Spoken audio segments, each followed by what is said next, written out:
Good? Go ahead, sir. And for Terence, are you ready to feel the Mexican power, Terence? Oh, yeah. I'm ready.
You know, I remember being back in Long Beach, California, when Chavez fought Frankie Randall.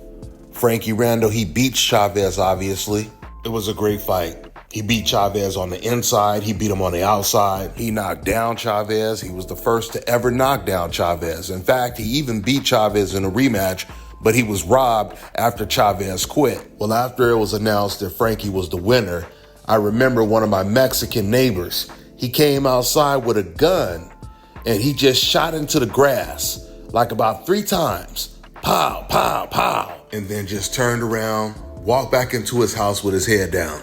To the Mexican fans that were booing Terence Crawford leading up to the fight, he told them, he said, y'all gonna be crying after the fight. He also told them what he was gonna do to Canelo Alvarez. So Terence Crawford is looking like a complete prophet right now. I'm gonna make all those doubters at the end of the day, at the end of the fight, they all gonna cry when they get home. You know, and I meant that. I meant that.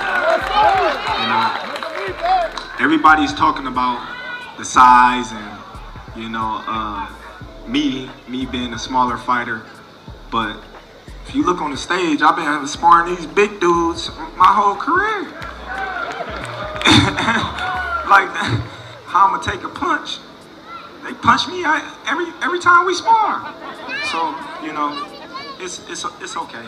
You know, once we get in the ring and they see something different, like each and every time, it's gonna be another excuse why, the reason why Terence won and this and that and this. But I can assure you, I'm gonna be victorious.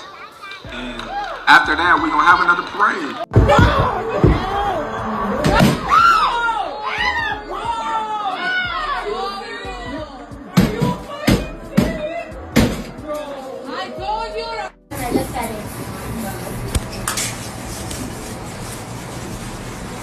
People are cleaning after Canelo just lost. So that was a Mexican fan right there beating up his TV. And the main thing I noticed was he was still waiting for the decision. He was waiting for the decision before he killed his TV because he was hoping, even though he knew that Canelo lost the fight, he was hoping because Canelo usually, you know, gets rewarded controversial decisions. Maybe that was going to happen in this case. You see, the reason why he didn't care if Canelo got his ass whooped all night and still got the decision is because he would have stayed on code if Canelo would have got the decision. Meaning he would have been telling everybody, oh, you know, Crawford didn't do enough. All Crawford did was run. You know, Canelo, he deserved the decision. That would have been the Mexican narrative. And that's why he was hoping that Crawford would get robbed.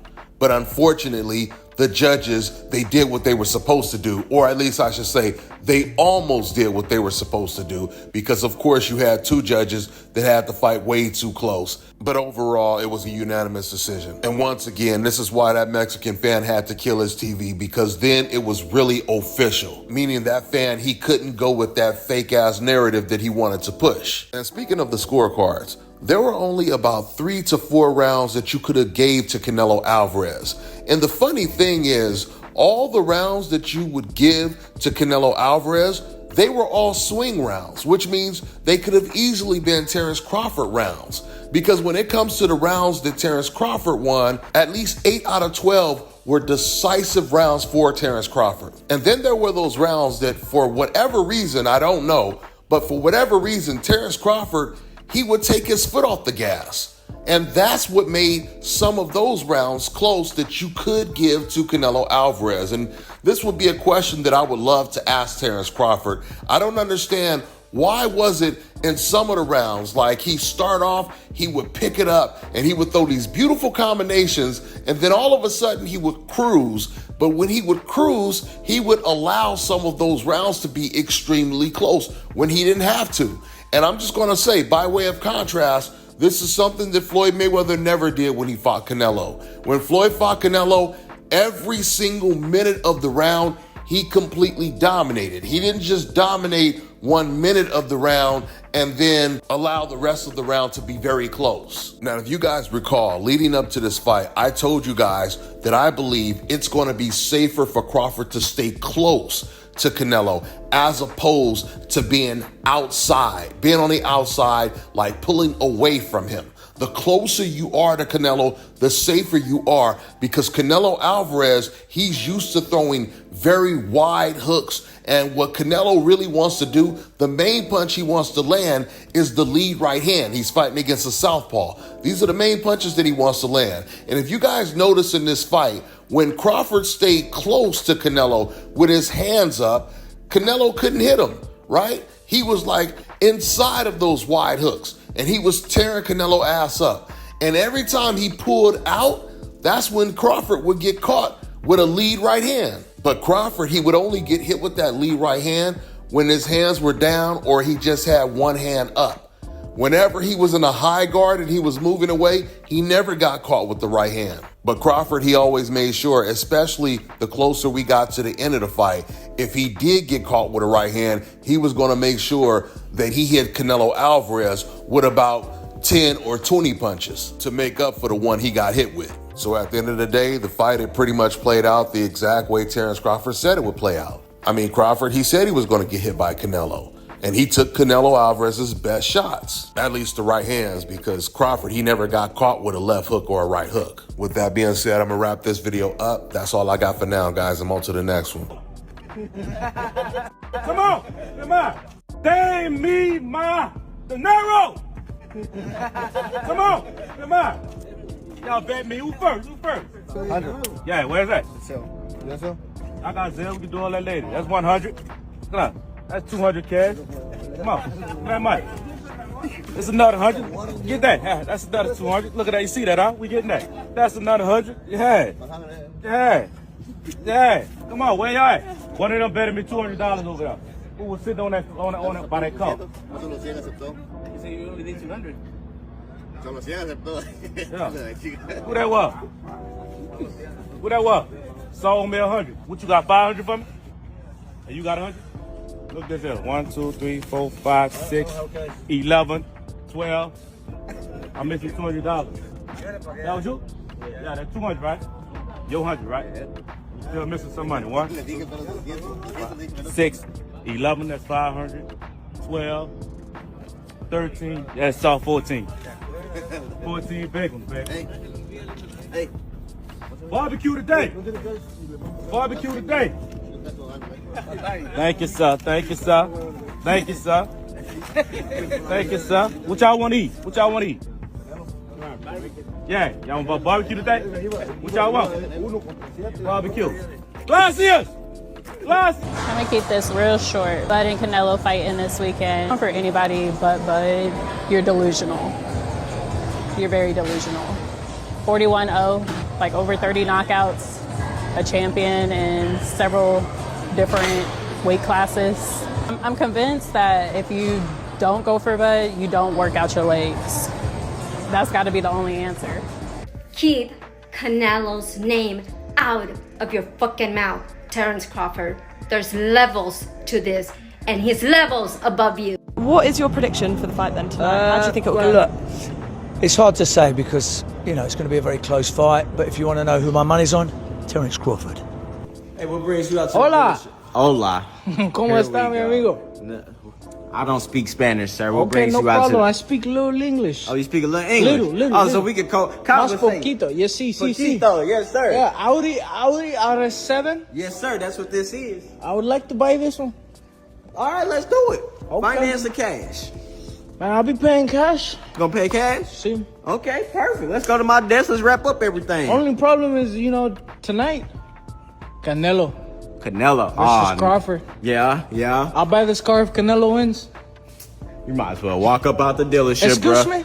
Canelo not winning, man. Crawford winning. You're crazy, man. Put him up. Put him up. I fight for my country. You fighting for your country. I'll Mexico. fight for mine, brother. Amigo, hermano, Okay. poquito, You're a little too. uno, dos, tres. You're a little too invested in this, man. No, you too invested in this. You should buy this car regardless. You got money on Canelo, ain't you? $100,000. You got $100,000 on Canelo. See me, amigo. If it hits $285 in my pocket, And if it don't? nada, zero. Oh, nah, brother. Oh, I wouldn't put nothing. Whole family in debt. Your whole family in debt. Generational debt. Generational debt. I put the house, mi casa, Oh, goodness. On Canelo? mi vehículo, Oh, no. everything, mi hermano, everything. I hope he win for you, brother. But that brother Crawford, man, that's Don't a scary even talk man. like that, mi amigo. That's a Don't, scary hey, man. Hey, He don't might even hit him talk with the about- 1-2. And then Canelo gonna hit him with the whoo. He might bring. Yeah! I wouldn't do that. We'll see. Take the bet back. A couple more hours, we'll see. You gonna buy the car before or after? Where are you watching the game at? At the bar. Okay, let's go. Let's go. A couple more hours. Let's go. Let's go.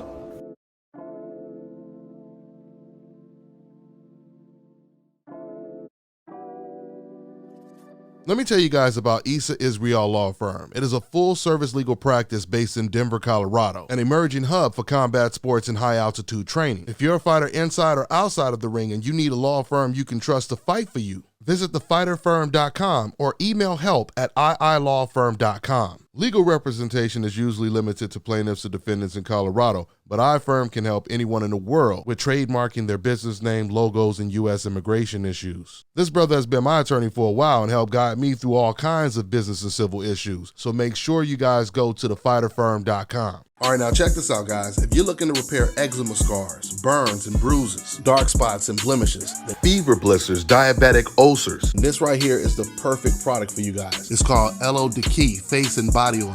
Athletes and top-ranking boxers, they're also using it after training to reduce swelling, inflammation, and to ease the pain. So get yours today. Go to lodecay.com, like them on Facebook, and follow them on Instagram.